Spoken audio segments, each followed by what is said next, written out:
MİQ imtahanda istifadə olunmuş belə bir suala baxaq. İntegral 0-dan 8 f üstü mənfi 1x çıxılsın fx dx 12 olarsa, integral 0-dan 8 fx dx-i tapın.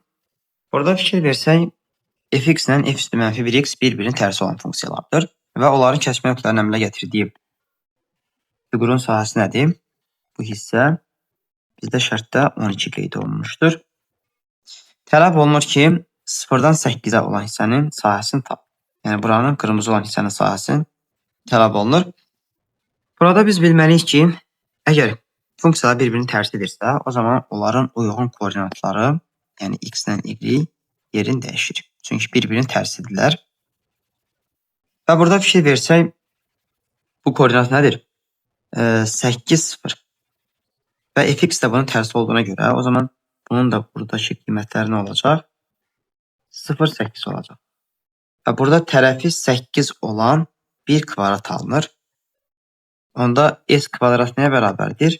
8 vurulsun 8 və bu 64 olacaq. Yəni, ümumi olaraq kvadratın sahəsi 64 olur.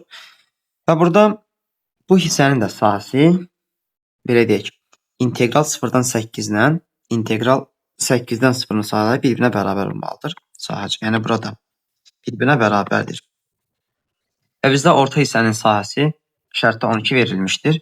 O zaman biz integral 0-dan 8 fx dx-i hesablasaq, kvadratın ümumi sahəsindən orta hissənin sahəsini çıxmalıyıq və bölməliyik 2-yə. Bu bərabər olacaq 64 minus 12 bölünsün 2. Bərabərdir. 64-dən 12 çıxdıq. 52 bölünsün 2. Bu da 26 olacaq. Yəni, doğru cavabımız 26.